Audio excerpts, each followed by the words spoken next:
I remember I was doing a wedding of one of my close friends a couple of years back, one of the first ones I did.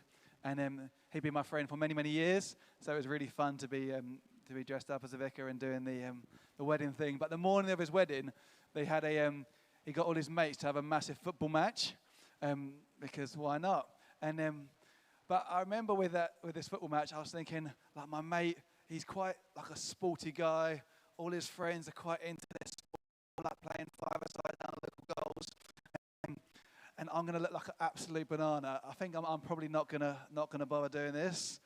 But the morning came, I thought, you know what, why not? And actually, it was a whole load of fun. I scored a blinder, top right, and it was a really fun way to start that wedding day. And what happened was I jumped in to what was going on. And the theme for my little message these next 10 minutes is that jump in.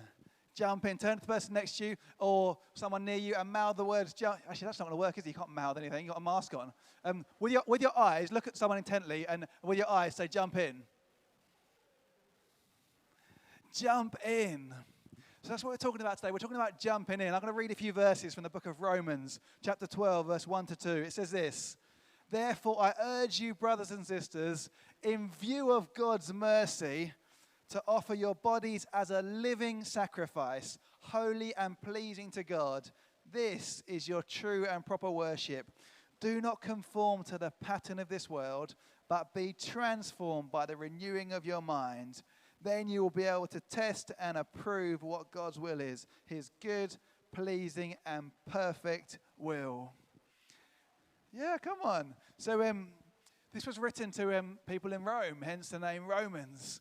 And then the first sort of 11 chapters of Romans, they talk about Jesus and all that Jesus won for us. This idea that through faith in Jesus, we get to be forgiven. That through faith in Jesus, we get a new start. Through faith in Jesus, we become part of God's family. Through faith in Jesus, we become part of his church who's showing his love to the world. Through faith in Jesus, we get to be with God forever in heaven. It talks about everything that Jesus has done.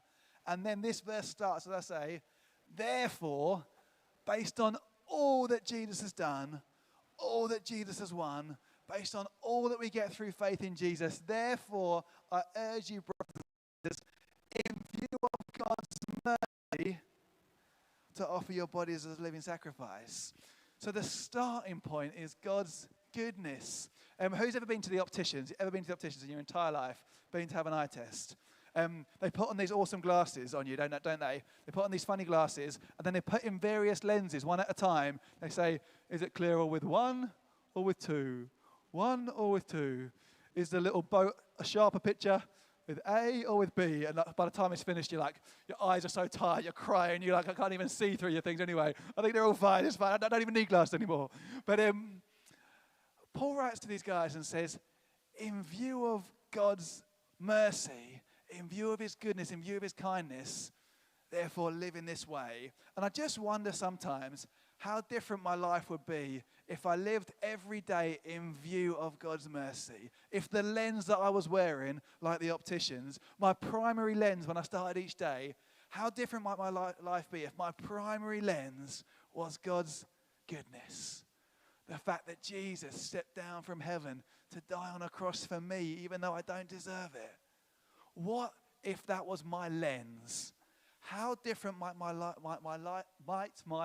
look if that was the lens that I looked through?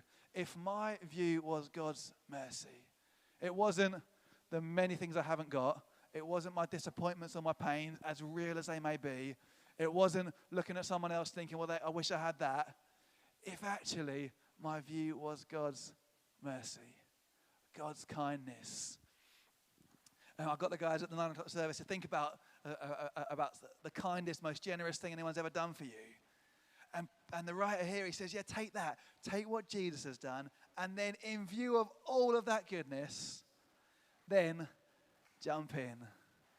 In view of that, offer your whole life. They use the word body to mean not just the things you think, but your everything. Offer your job, your family, your hopes, your dreams. Give the whole thing to God. Jump in, it says. In view of God's mercy, jump in. And it says this is your true and proper worship. The Greek there actually is the word logikain, from where we get logical. It says this is the most logical thing actually. If your starting point is God's goodness, if your starting point is God's kindness, when you think of everything Jesus has done for you, then actually the logical next step is to give everything in return. Is to say, God, I'm going to give you my whole life. And that's what Daniel's doing this morning, and that's what John T did earlier, and Ali at our next service. They're saying, actually, in view of God's mercy, I'm jumping in, literally jumping into the baptism pool. But I wonder for each one of us what might be our jumping in step. And maybe you're brand new to this, or maybe you've been doing this for a long time. What might be your next jumping in step? What might be the next part of everything that you want to give to the Lord? Because it's the logical thing to do in view of his mercy. It goes on to write in the second verse, so don't conform to the pattern of this world, but be transformed by the renewing of your mind. And this is talking about how the Holy Spirit helps us, that we don't do this on our own. This isn't just us trying our best. This is God right with us, helping us by his Spirit. And then it gets even better. Then you'll be able to test and approve what God's will is, his good, perfect, and pleasing will. Say that with me. His good, perfect, and pleasing will. Say that with me. His good, perfect, and pleasing will. You know, I had a friend, this is absolutely true, I'm not exaggerating. She always thought, you know, if I fully give myself over to God, he's going to send me as a missionary to Outer Mongolia. That was her honest fear. You know how all of us have funny kind of fears that seem irrational when someone else says them? Honestly, a fear she had that if I really said yes to God with everything, then he's going to send me to Outer Mongolia and it's going to be terrible. But here's the good news. God's will is good, perfect, and pleasing. It's good news. The stuff that God's got for you is good. So actually, the whole equation is kind of win-win. You've got the kind of impetus is God's mercy and his goodness. Our response is to give everything. He helps us by his Spirit. And the result is actually good, perfect, and pleasing. Yeah, come on, Kat. This is the story that we're invited into. This is a story Daniel's saying yes to. And this is, I suppose, for each one of us. And then maybe you're here watching online. This isn't your thing normally.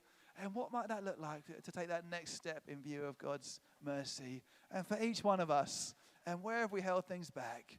And where's God saying, jump in. Jump in. That thing that you've felt God saying to you for a long time, let's jump in. That friend, that neighbor who you'd love to invite them along to something or start talking about Jesus, jump in. That idea, that business even that God's bubbling up in you, jump in. Let's push past fear and jump in. And then what happens when we jump in is we see God's good, perfect, and pleasing will.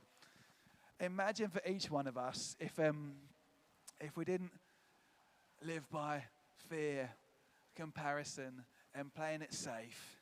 If actually we put on our God lenses and in view of God's mercy we gave him everything. We let his Spirit help us and transform us. And we followed him as best we could into his good, perfect, and pleasing will. You know, we're halfway through 2021 now. In a week and a half, we'll be into month 7. What could the rest of this year look like if you jump in? We've got big dreams here at Pattern Church. Today we're doing, so Daniel's going to be full immersion baptism number 16.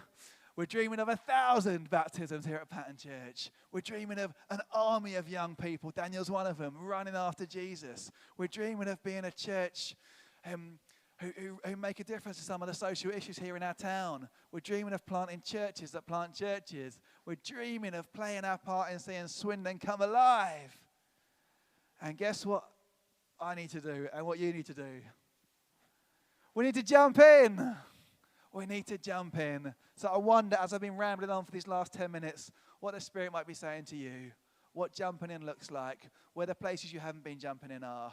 And actually, just that reminder from God that what I've got for you, it is good, it is perfect, and it is pleasing. Let's do this together. Let's jump in.